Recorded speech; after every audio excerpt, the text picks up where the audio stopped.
You tell me, say me kind of that everything's gonna be okay. You are the father to the fatherless, the miracle working God. You make the blind man to see. You made the crippled man to walk. You are the lily of Galilee. You make impossible possible.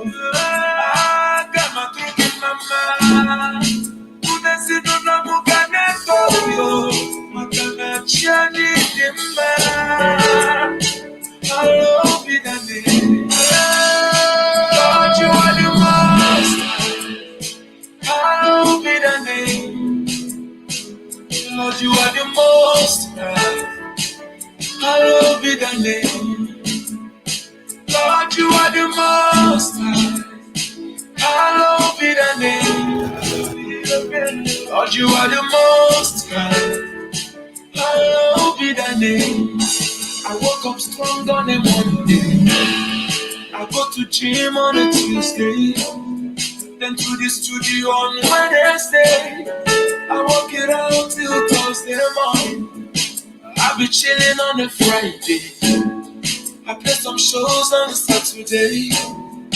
If you ask me what my best day is, it's when I praise you on Sunday morning. I got my drink in my mind.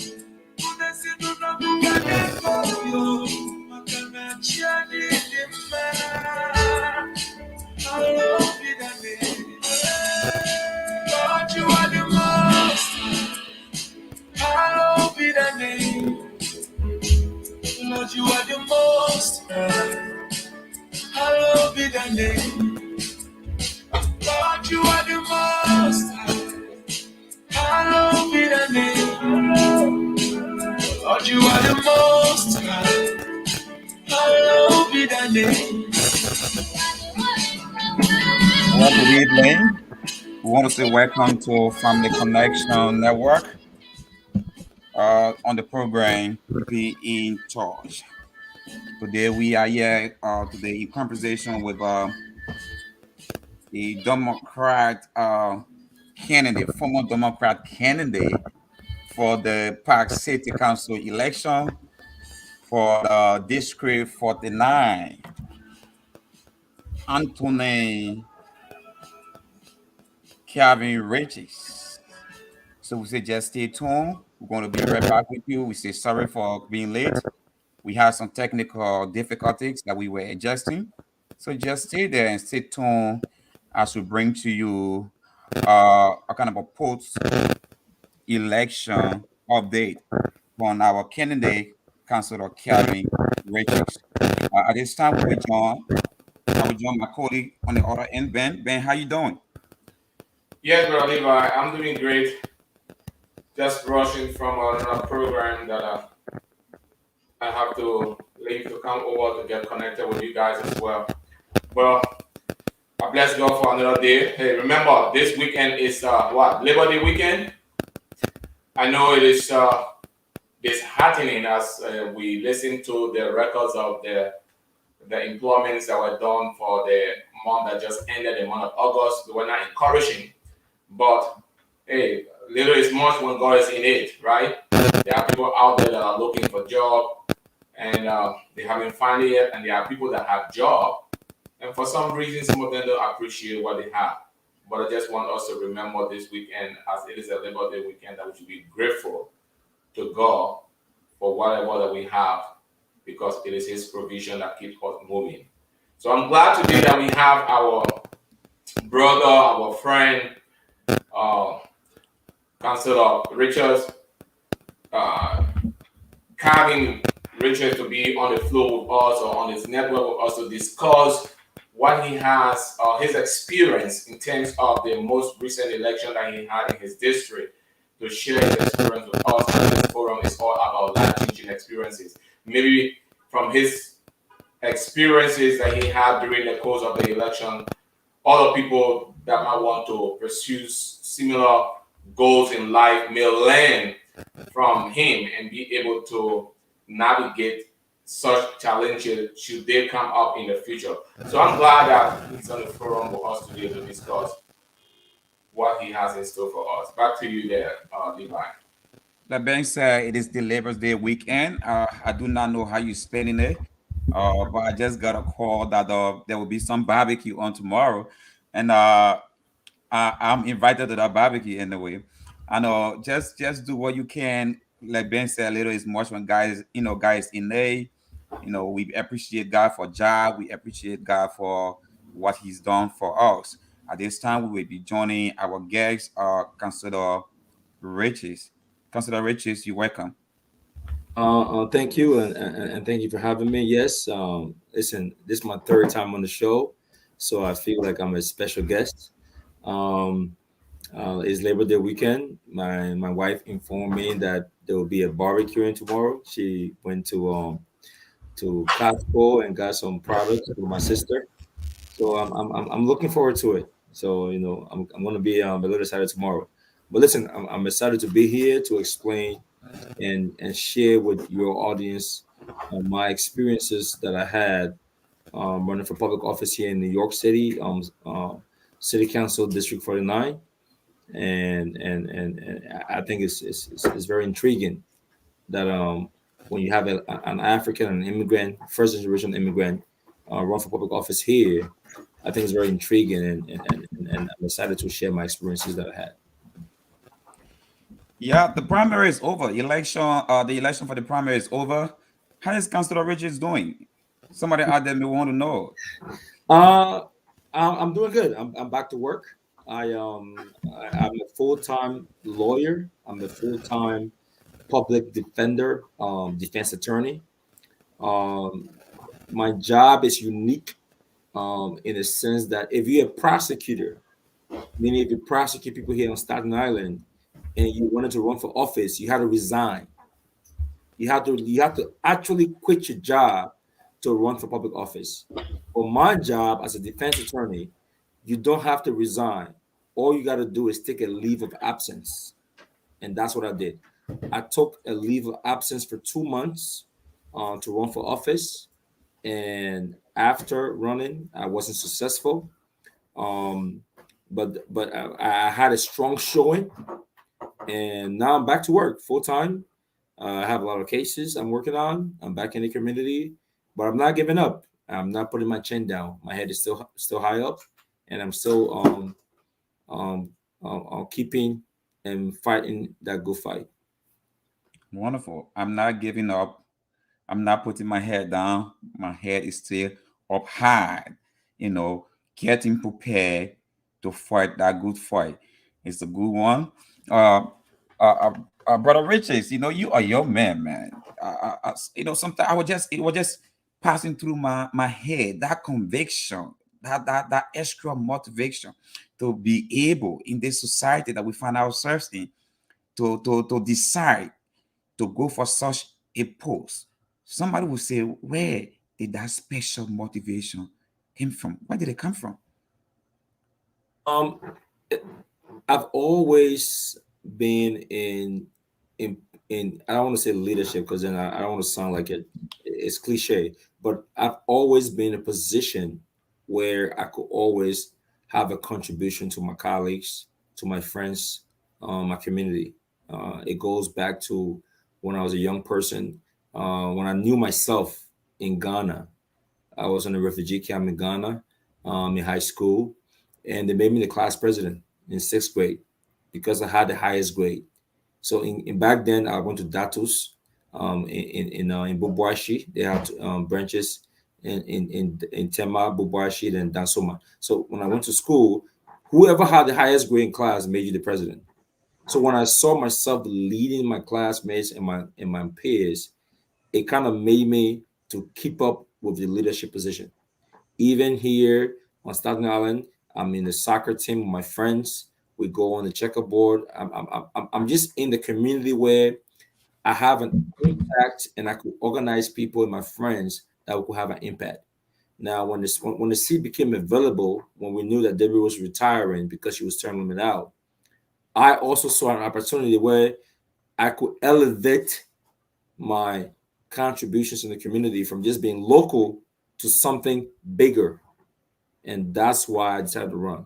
I was like, well, I did the speed bumps on the Stapleton playground to get speed. The speed bumps on Park Hill to get speed bumps on Park Hill. I did the petition to get turfs on the Stapleton playground. I do taxes for free. I do a lot of work in the community, and I felt like doing community work is different if you're local, but if you could step that up to be in leadership role, you could have a better impact in your community. And that's why I decided to run. And again, I'm not going to talk about my credentials. I'm not going to talk about the work I've done, my qualifications, because we all know before you make that leap, you have to at least have a backbone, a background to at least make that leap. And I also have to talk to my family. You can't run if you're married, man. Your wife got to approve it, because you're putting your family out there. So I had to come home, call my wife, had a meeting. I have two little kids home here with me, living here with my wife. I was, listen, this is what I want to do. And we had to compare notes. We had to, talk about it. She gave me the pros, she gave me the cons. And in the end, she's like, listen, you do it. Do it. And once she said it was okay, I was like, listen, let's do this. And also, I did it for my community. When you're an immigrant, when you're an African, I wasn't born here. I'm born in Liberia, grew up in Liberia, lived from a refugee camp. A lot of people don't see themselves as progressing to the hierarchy, the higher hierarchy in the community. So you need someone of our caliber, someone that is regular, that went through the same struggles that we all went through, to do certain things that our kids, our neighbors, our kids could say, well, if Kelvin can do it, if Kelvin could be from Liberia and do everything he's done, I could do it. And all those factors actually pushed me, to actually come to the decision to actually run. That's wonderful. That's wonderful and that's powerful. You have tasted the fight. What could you say your experiences are when it comes to elections in the United States? Elections, I would say people do not care about voting. And when I mean people, I mean the average person do not care about voting. You care, I care, people who might listen to this show might care.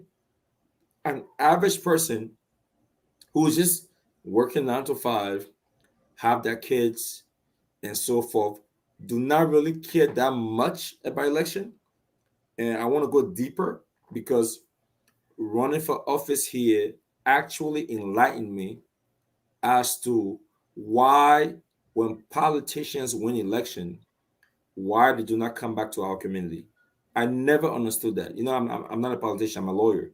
So my best arena is in court, in the courthouse. But when I ran for office, or before I ran for office, people in the community just say, "Well, whenever you win, you don't come. You won't see you again." I used to hear that in the community. When you win election, we don't see you again. So I kept saying, "But wait, what does that mean? When a politician win the election, you don't see them again." And I will tell you why you don't see them again. The reason is, and this is true from my experience from running for office, people in certain communities, it's not a priority to them, and it's not a priority for them to actually go and vote. You got to literally run behind them, give them right to the polls, sometimes buy them breakfast to go vote, remind them to vote. Even if the election location, the polling site is in their basement. What I'm saying here is, if you go the early voting site in Staten Island was in a public housing, the Gerard Keller Center. Election day was on Park Hill, meaning all you got to do was take the elevator from your apartment on the 6th floor or 4th floor and come downstairs and vote. People still got excuses to vote. But guess what? When you went to certain neighborhoods, I'm not gonna make this about racial stuff. I'm not gonna call race. But when you went to certain communities, those people didn't care about nothing. You didn't have to remind them. They knew to vote. They had it on their phone and their calendars when to vote, and they went out and voted. But in our communities, in our neighborhoods, I had to run behind people to vote. So now think about it. If you are an elected official, who will you care about? Will you care about the people you got to actually force to vote? Or will you care about the people that actually want to vote? Because to stay in office, to be relevant, you have to have people voting for you. So I've come to the conclusion that politicians do not come back to our communities because our community, they have to be forced to vote. But those other communities, the social economic communities that are affluent, those people actually vote. So if you elect someone, they gotta listen to those people because those are the people that actually vote. And it's sad to say that's a sad reality because if I'm going to run behind you let's say in LeBron Communal Park Hill, if I got to run behind you to vote, I remember somebody asked me, this is real life. Some guy, I called him. I know he was a registered Democrat. I said, "Listen, I'm running for office. I'm a Liberian. You're Liberian. I need you to vote for me." He said, "Well, Kelvin, my car ain't got gas, so please think about it. Just to vote, 2 minutes thing. My car ain't got gas. If you give me gas, I'll go." Like, think about it. He wanted me to get him gas to go and vote before he go and vote. He like to him it was just like I'm like I'm running. He's like, "Yeah, but I ain't got gas in my car. I ain't able to drive to go to the post." Yeah, and I didn't have to have that same experience when I went to the different communities that wasn't our community. Those people, they didn't even need they were there on the line voting before I could even get there. So that's the most important lessons I learned, and that enlightened me as to why when people win elections, they don't come back to these poorer communities and the black communities or our communities because the other people they actually do vote. And if you're a politician, you're elected official, you want to stay in office, you gotta listen to them because they're the one that vote. Our people need something else to make them vote. And it's sad. Wow. Wow. This is amazing. Well, first, if you are following us and have a question or concern, just drop it right on our live post. And we're going to share those questions and concern with our guest. And I believe he's going to try his best to address those questions and concern. At this junction, I will turn it over to Ben Ben from your end.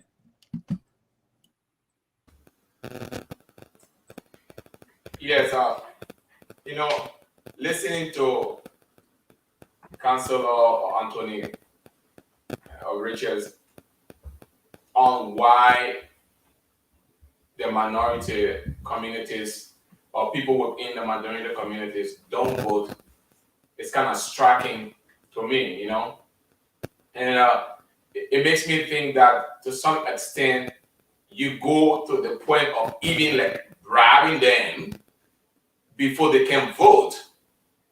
So that brings me to the point of what can we do, Councillor? What can we do to help minimize that type of mentality in communities of that kind? Because in most cases, as you said, these are the same people that come on crying, "Oh, politicians are not looking after us," or "Politicians don't care for us," or they don't cater to us. But they fail to realize that elections have consequences. What can we do from your experience in terms of running for the position for which that you just ran for in your district? What is your advice on that? I mean, to my honest answer here is the system is set up that way so we could have whatever we're having. Because I'm telling you that people do not care about voting because they feel like the politicians don't have time for them, right? Okay. And I'm giving the game away. I'm telling them why a politician do not have time for them, right? I'm telling them the reason why I'm elect because the person who actually won my race is not in our community. The person who Okay. won my race is she's not in our community. She's in the white community. She catered to that other base. She's more inclined and she's a very nice person. She's a good friend of mine. But I'm saying like she's not on Park Hill at night fighting those fights what in the trenches. And what I'm saying here is I'm telling you the reason why a politician doesn't care about your community is because you don't vote. But then I'm also telling you that a politician needs to stay in office. So to stay in office, they want people who actually vote. So the only solution, the only way that could actually be possible is because you have to go vote. But then guess what? What is going to make you to go and vote? People feel like they have nothing to vote for. People feel like, well, it's a double whammy. It's a cycle. You know what I'm saying? They're Mm. saying I got nothing to vote. Let me explain another way. And May is saying, I got nothing to vote for because politicians don't care about me. But he doesn't understand the reason the politician doesn't care about him is because he doesn't vote. So Mm. it's like a double negative. It's like saying, if you stop voting, they will care about you. So until you can get him to understand that a politician will care about you only if you vote, and when you start voting, then they'll care about you. The problem here is he doesn't believe you. He thinks, nah, even if I vote, you don't care about me. So that's the problem. I'm not going to say education. I'm not going to say resources. I'm not going to say nothing.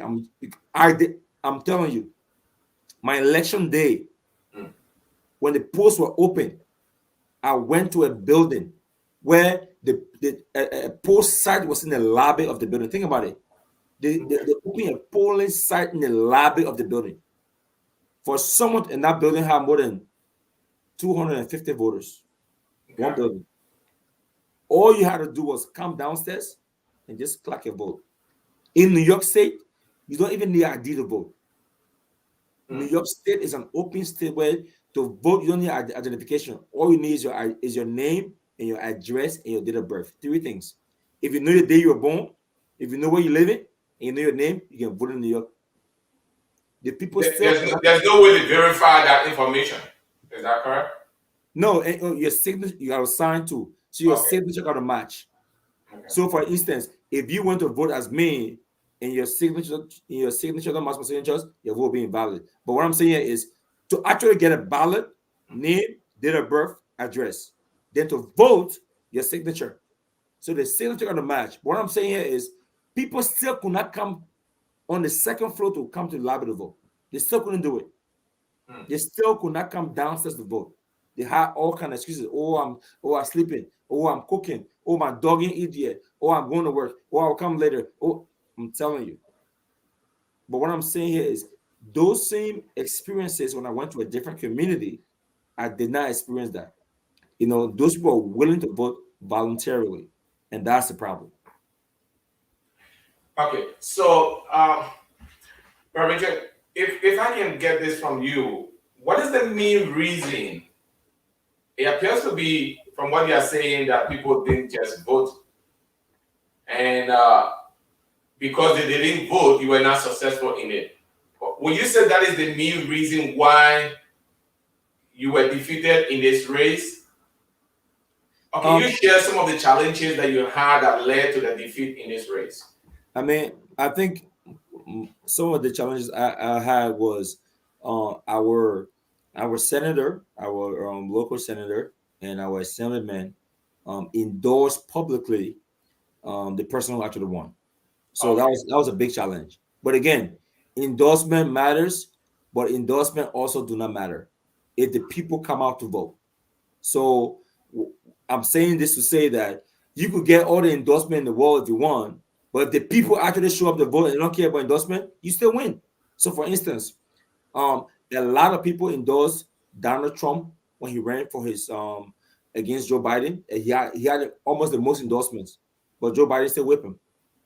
So endorsement matters. Endorsement just means that, oh, this person, I want you to vote for them. But you are an individual.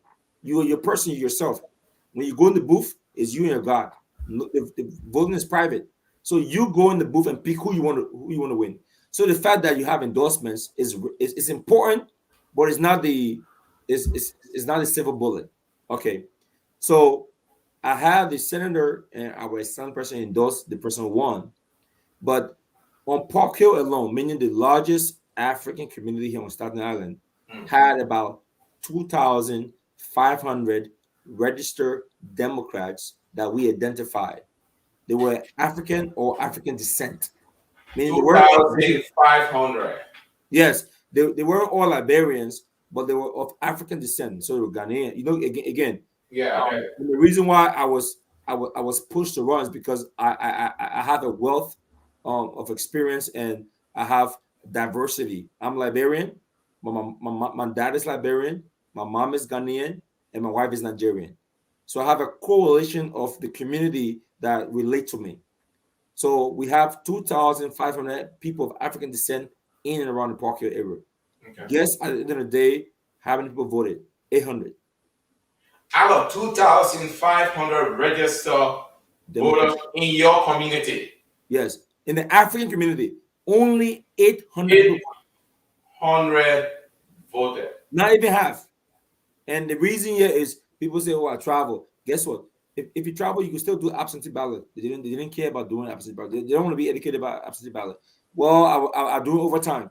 And because people call me after the election, so, oh, I was traveling. I traveled. My cousin traveled. I did overtime. I didn't have car. I didn't, like people make excuses why they didn't vote. And what I'm saying here is if the community actually galvanized and came out and actually show up and actually care, because guess what? In our community, that to be honest, we've been neglected because we could talk about the elevators, we could talk about the buildings, we could talk about a lot of issues in our community, but they always like to argue and complain about it. But when it comes to picking the right leader, they're not too forceful as compared to how they actually react.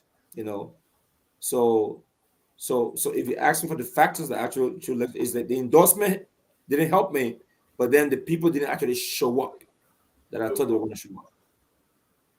Yeah, that is a very sad news to hear that out of 2,500 registered voters in your community, only about 800 of them were able to actually vote. What happened to the rest of the number of people that were really qualified to vote? They came in, but they came in with excuses. And as a result of that, hey, the result of the election have to be the other way around because it went in favor of those that were really there to vote for their candidate. Well, Anthony, there are many failures that we all experience in life, but failures in life is not the end of life. You undertake a project, and for some reason it doesn't go well the way you intend it to be. That doesn't mean that you're not going to undertake the project again. I mean, for typical example, we have one of the famous president in the United States. I think it was President Abraham Lincoln, if I'm not mistaken, that had many failures. But what happened at the end of the day? He became president of the United States, right? He ran for public office on many occasions, and he wasn't successful. So, what are you looking at in the short-term and long-term future of your political ambition? Well, that's a very good question. I've been having a lot of conversation with my colleagues, my peers, and people in the political community, and again, like you say, I'm very young. I don't think I'm young. I think I'm very old, but I have time on my side by God's grace, and I've now introduced myself to the community. People now know who I am. I've done the work. They see me still doing the work in the community, and I can tell you, this is not the first time or the last time you're going to see me in your show say I'm running for public office. I am going to run for public office again. I can guarantee you that by God's grace, if I have good health. Um, Politics is like you said. Even Obama, I will tell you a fun fact. Do you know Barack Obama, the former president of the United States, couldn't even get into the Democratic National Convention? He stood and watched the convention in the parking lot because he was a nobody, because they didn't know who he was. In politics, all people want to know is the name, and just imagine a year before he made that speech, that famous speech back in the day, the speech where he talked about his dad and his mom from different Yeah. countries. 1 year before that speech, he watched the convention from the parking lot of the. Think about it, and then he became president. I'm telling you, I am going to run for public office again. I have the weight, the backbone, the commitment, and now my community knows they know me. Starting to know who I am, and I'm not stopping the work I'm doing. I'm continuing the work I'm doing. I'm fighting for the people, and I'm happy to say at least I'm going to do better. I've learned from my experiences. I'm going to try to motivate more people to get involved, and so forth. I'm not discouraged by whatever happened, but I'm going to build on the experiences I had and get more people engaged, more people involved. So at least the next time we'll have a different outcome. Great. Thank you so much. This is the voice of our brother, our friend, Anthony Kevin Richards in New York. Was running for District 59, right? City Council 49, District 49. Oh, 49, City Council 49, and he was unsuccessful. And he's here to share with us his experiences in terms of why he wasn't successful and how can he overcome those type of challenges in the future. Brother Levi, are you there? Yeah, I'm right here. Keto, it saddens my heart to know that our brother had such uh terrible experience. But then again, it's a good thing sometimes to get in the race and figure out why sometimes things that we expect to happen do not happen the way we expect them to happen. Brother Richard, you just spoke about 2,500 people, 2,500 people that you notified, not the ones that you didn't notify, the ones that you notified to be registered Democrats in your area that could go in the black and brown, specifically community, people of African descent that could go out there and vote. And reluctantly, you had like about 800 of that number going out there to vote. And that in itself contributed to you not getting the number because politics is number, election is number that you wanted to have succeeded or your opponents. Um, Going forward, you say you just this is just the beginning of your political ambition. What are you going to do different in order to incorporate, to motivate those, let's say, 1,700 people or 1,700 people to find reason to be able to take voting not as a pleasure, but as a right, not as a privilege, but as a right. What are you going to do differently? What mechanism are you putting in place? Well, I think again, I identified 2,500 people to vote in around the Park Hill community, and only 800 people voted. But what I'm going to do differently is I'm going to stay focused and stay engaged in community affairs and community activities. And to be honest, I don't think everybody knew who I was when I was running. Um, but I think I am at an advantage now that people actually recognize the name and know who I am. And even though they didn't come out to vote because whatever reluctance that there was, or they were busy, I even know personal family friends that didn't vote because they travel and they weren't even aware of absentee ballots. It's just weird to me that how can you not know if you're traveling? You're not going to be here on election day. You could do an absentee ballot and mail it. People just like basic things. I think now I'm on top of it where I will get them involved and engaged. And again, name recognition in politics is very important because once the people know your name and know who you are, they're more comfortable to vote for you and so forth. And I'm not just drawing back like some politicians do. Say, well, I ran for office, it wasn't successful, so I'm just going to just forget about it. I'm not doing that. I'm still pushing the gas. I'm still keeping my leg on the pedal. I'm still getting involved. I'm still doing community work. And at least now, when I walk in the room, I don't have to reintroduce myself and say, "Hey, I'm Kelvin Richards," because first I had to do that. They'll be like, "Who's this guy?" And I think the African community and the immigrant community, 9 out of 10 times they tend to ask questions. Who is this person? Where's it from? But now they're like, oh, I know who Kelvin is. He ran for office. Even though I didn't come out to vote, but I kind of know who he is already. And my goal is to tell them that your dreams could become a reality regardless of where you're from, because our people for far too long do not believe that you could come in New York City as an immigrant or an African and actually have an impact. They always had this reasoning. that this place is for you to come and do your work and then go home to your family, or work, get money, and send it back home to Liberia, to whatever, Ghana, Liberia, Nigeria, Sierra Leone, whatever the country it is. They do not actually believe that you can actually come here and improve yourself and be in leadership. And the reason they don't believe that is because they don't see one of themselves in leadership. You don't have any immigrant who's of Liberian, Ghanaian, Nigerian descent in leadership on Staten Island. Charles Fall is from Guinea. The only person we have is Charles Falls, but he's from Guinean descent, but he was born here. He was born here on Staten Island. His parents from Guinea. You don't have an immigrant that was born on the continent in leadership position here in New York. So people doubt the process. So you need someone who will actually tell them that no, you don't have to be born here. You can actually be from the continent and still have an impact. And that's what I'm doing.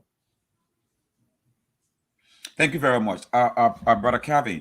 You spoke about the issue of people giving excuses such as work, such as traveling. Can we attribute that to the lack of education, proper education or elections awareness that reach our people because they are overwhelmed with their work?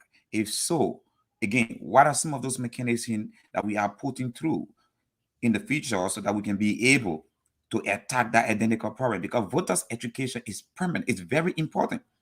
If your electrics do not, are two things involved. If they do not understand voters education, how to go out there and vote, what to do when they go and vote, sometimes you may get a lot of invalid votes. We see that in Africa, or as people might not really find it.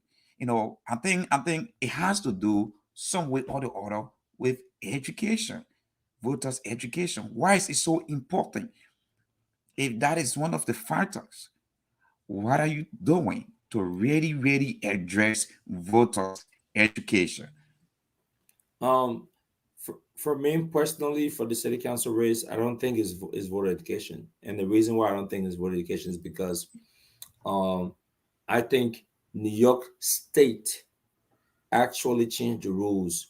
I think 10 years ago. In New York State, we never had early voting. I remember 10 years ago, 10 or 11 years ago. I don't quote me on the date, but 10 or 11 years ago, we only had same day voting. Now in New York State, you have 7 days, 7 days of early voting, where you could actually go to the polls and vote early before election day. I want to repeat that. First, about 10 more than 10 years ago, you could only vote on election day. The New York State legislature came together and changed the rules. They said, no, no, no. In New York now, you have 7 days. If you got excuse on Monday, you'll vote Tuesday. If you have excuse on Tuesday, you'll vote Wednesday. If you have excuse on today, even on Saturday, Sunday, even on Sunday, you could still vote. After church, go vote after church. People still didn't show up to vote. In this election, in this race, from my experience, I think the reason why people didn't come out to vote in the African community, because we identified 2,500 people, is because they didn't believe, they didn't see themselves. They have never seen an immigrant, they've never seen an African. In their mind, they think for the white people, they think for the American people. They didn't see themselves that we have a voice. So they weren't pushing themselves. It wasn't about education. I've been to all the churches, I've been to every immigrant and African church more than 2 times. I've been to every immigrant African community event. The people knew there was an election, but they still didn't have that fire in them to come out and vote, because to them, well, the white people will take the thing over. Again, they may be right, but again, voting is about numbers. Election is about numbers. When you come out, just imagine the race it wasn't far apart. The margin was about 1,000, 2,000 votes. Just Wow. imagine the difference was about 1,000 to 2,000 votes. Imagine we had 2,500 people identify. If those people could have come out and not made excuses because they don't see themselves, just let me give you a little segue. When Barack Obama won election 2008, a lot of people were very skeptical because they'd never seen a black man run for president. Even me, I was even doubting if I should vote for Obama because like I'm wasting my vote. But I had to say, let me take this chance on Obama because I want to see a black person be president. And I think our people actually need to just stop this. Is a white people thing. We in white country is for them, and just come out and vote and support their own, and we'll have change. Come out and vote and support their own. Uh, I mean, this is a very interesting conversation.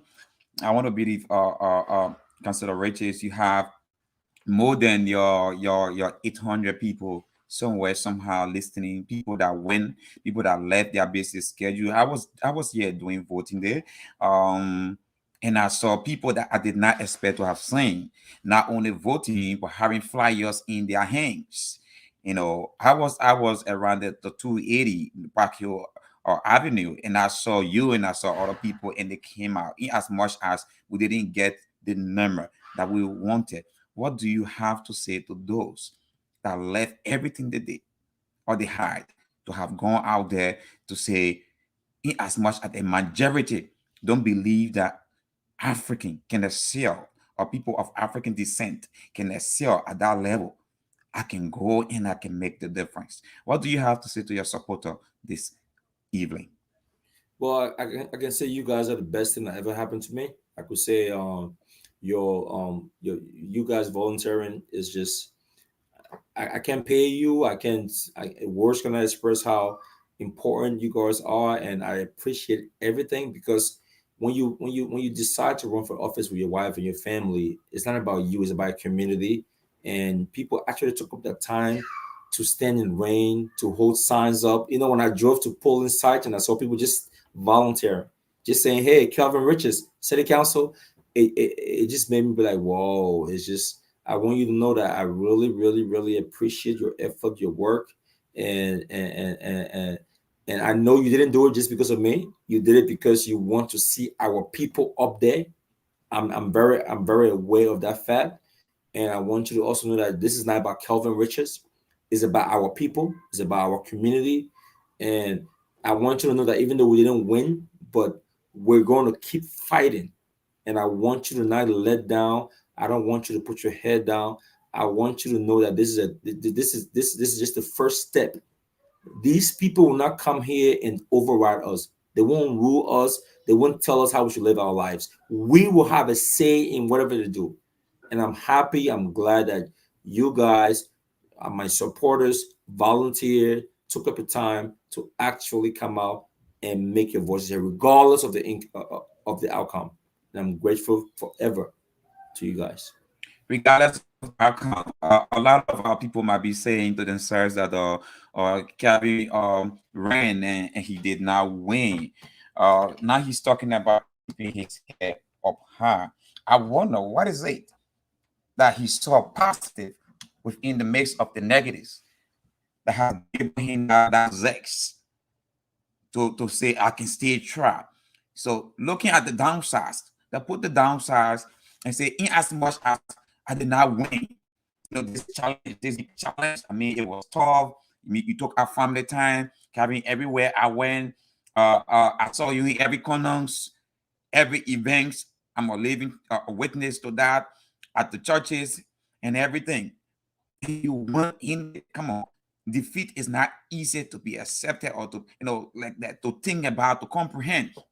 And now with all of those things, with all of the things and everything, and I can think for you, doing the counting and the numbers were coming up, and midnight like about it was like about a 12 1 o'clock. We were checking the numbers and people were giving us a false number.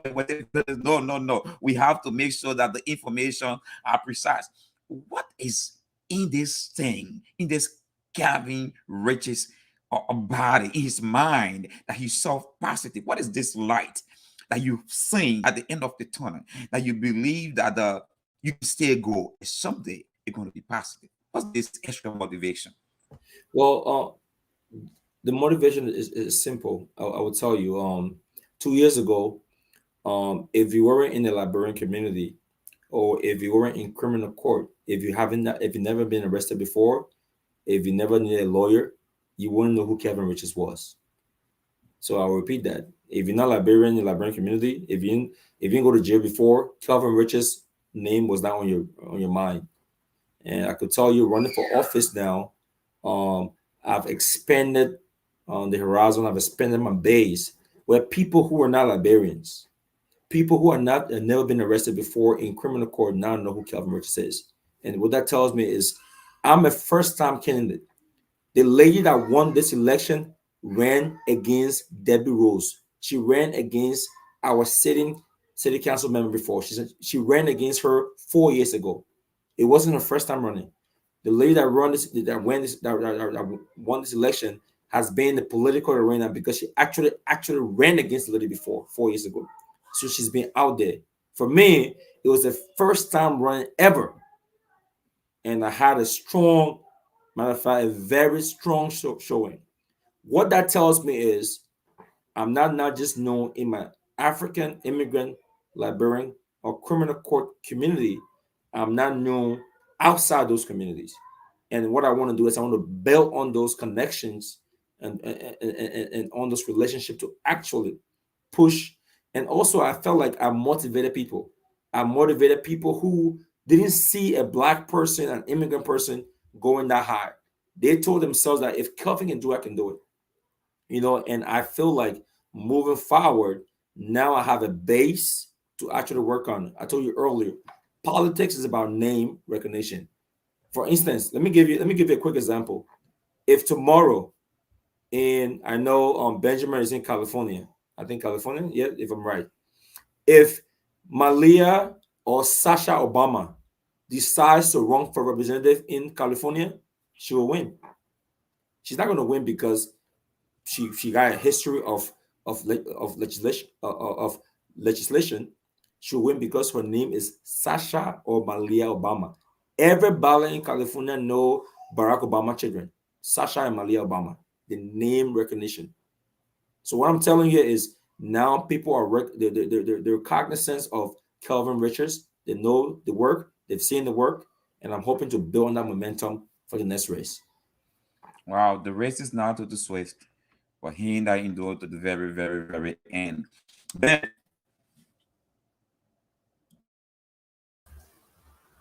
Counselor, I'm encouraged by your motivation in terms of staying focused, that no matter how much the storm blows, no matter how much the wind comes from all angles, you are still focused and determined to see that one day there will be a light at the end of the tunnel. Having said that, now that you know very well that you are out of the race and your opponent is now in charge, what is your position in terms of working alone with the winning candidate to accomplish some basic needs for the community in which that you live, or the community that you really want to improve their living standard? What are some of those areas that you think you can work along with the winning candidate? Well, I'm already doing that. Camilla Hanks won the election. She's a very good friend of mine. I've had several conversations with her and the team. Well, me and her have been to several events already where I expressed to her that listen, the people spoke. I'm a man of the people, so I respect the people's decision, and I'm going to work with her by highlighting the needs in our community because she's going to be the next city council person. If I like it or not. Here in Love Shore, 90% of people here they're Democrats. So once you win the primary, you technically won the election. So I'm hoping she's going to win in November. I'm willing to celebrate her. I'm willing to support her. I'm willing to bring her to our community, show her to people, and tell her that she's a good person. And I'm also willing to express our concerns and our demands and our needs to her personally, since I know her personally.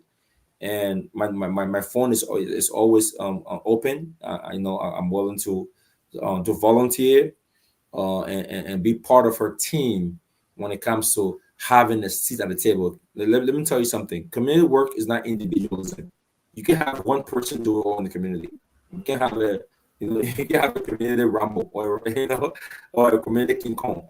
You need partnership. You need partnership. And whenever you could build partnership and correlations in the community, it helps bring issues that are concerning people in the community to light. And that's what I'm willing to do. I'm willing to work with our incoming city council person to actually improve the lives of people here on and offshore. And I'm already doing that. And if I can take a little step further in terms of that, what are those areas of partnership that are of important to you that you would like to bring forth on the table to discuss with the winning candidate? Um, one of my main concern here is we don't have a community center here in the Liberian community, or I want to say Liberian African community on Park Hill, and it's something I want to discuss. A good friend of mine is running for board president. His name is Mike Murphy. He won the Democratic nomination, and he's on track to win um, the island-wide board president. He's a personal friend of mine. I already brought that to his attention. I want to also bring it to the city council attention. We need a community center in the African community. And the reason why community center is important is because we need after school programs. The reason it's important is because when our kids leave school, they need a safe locale to actually go to and do their homework, interact with their peers and be safe and not being drawn into peer pressure to go to the streets. And we'll have these after school programs is actually going to help our kids in school. We also need youth programs, summer youth programs. How do we do that? We get our city council, our board president to secure funding for these programs. I became who I am arguably today as an attorney because my mom enrolled me in a debate team when I was in high school. And that debate team actually propelled me to actually be focused and so forth. So I'm going to work with our board president, our city council person to bring our issues on board. Thank you. Great. So that also is very encouraging because you being in a position to work along with the winning candidate gives a positive sign for the development of the community. It means you are not there seeking your personal interest. It's all about the community. Whether you are successful in becoming the winning candidate or not, your entire goal is to see how best you can improve the living standard of the people that live in that community. And being in the position to partner with the winning candidate at this level is in the interest of the people that you are seeking to promote. So I must congratulate you for being willing to do that. So, Brother Richards, I will come to the end, or as we come to the closing part of this discussion, what will you say in terms of the future of the community in which you live? What will you say for the youth of that community? How can they be uh, re-engaged in programs like this so that tomorrow when Richard is not there, I mean, when you are not there, somebody should be in your position tomorrow to take the mantle to continue with this type of endeavor. What is your closing words to people of that kind, the youth of that community? Well, what I can say here is nothing come easy. Young people, I need you to understand that trust me, if something is so easy, you should be skeptical of it. It might be a little fishy. I need you to know that hard work always pays off. I'm not here today in the position I am because I had everything easy. We all know the immigrant story. We all know how we all came here. We all know how to work, go to school, get the opportunities. I want you to believe. The key word is believe in yourself. Believe that you are the future of our community. Don't let nobody tell you you can't be who you want to be. I'm telling you. Now, to be honest, 20 years ago, when I was in Liberia, when I was in Point Four, Negro Town, if you told me Kelvin Richards would come to America, run for city council in this people country, I will tell you, Chris, the first time I asked you, say, who gave me a visa? Where would I get a visa from first? That's the first question I'll ask you. But guess what?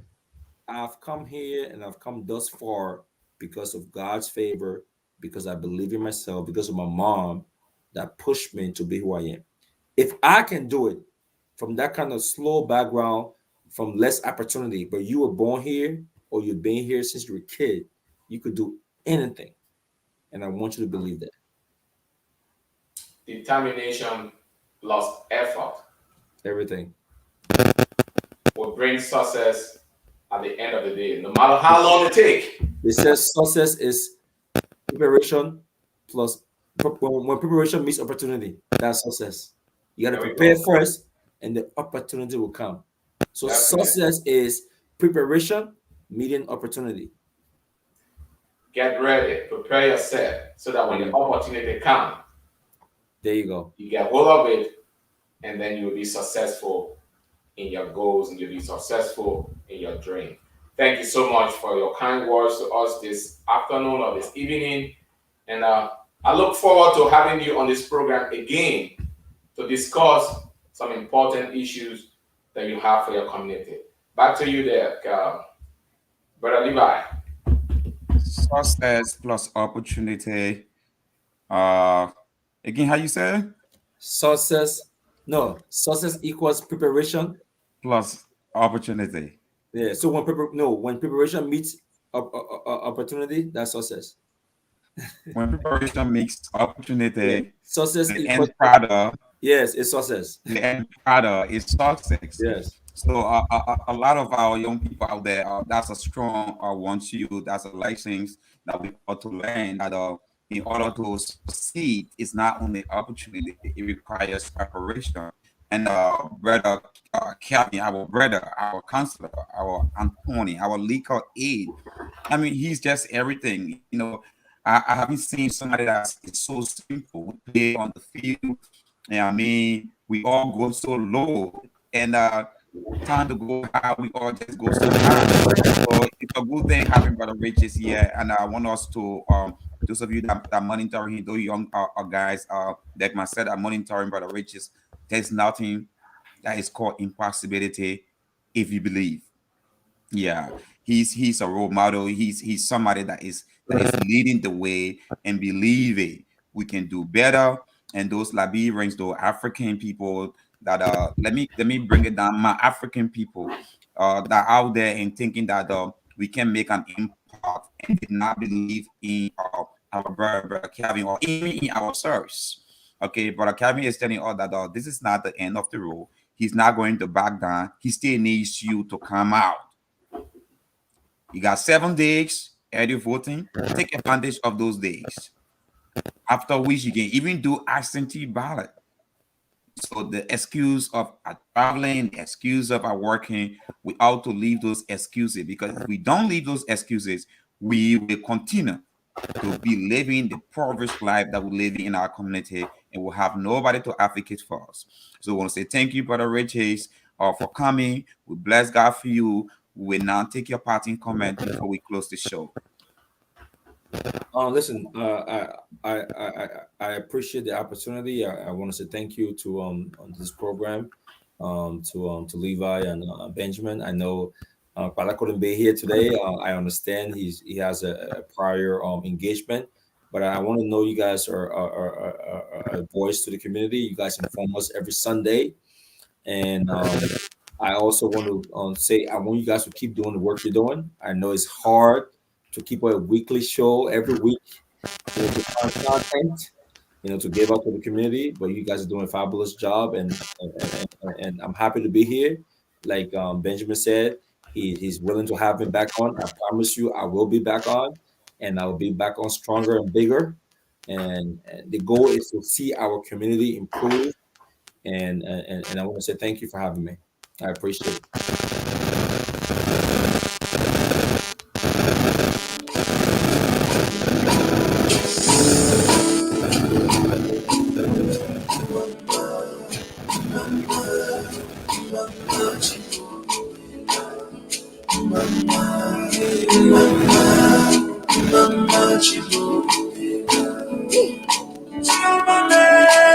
Well, close. This is how we draw down the curtain on the show today. We look forward to seeing you guys waiting next Sunday. Consider Kevin Riches has been our guest. I'll be here with you alongside with Brother Benjamin Ketor. We will be hoping to see Flo Solomon Kappa. He's far away having some technical activities to handle way there in Oklahoma, as I was told, by Brother Benjamin Keto. See you guys really next week Sunday. Enjoy your holiday, the Labor's Day weekend. God blesses upon you, and that's how we call it a day.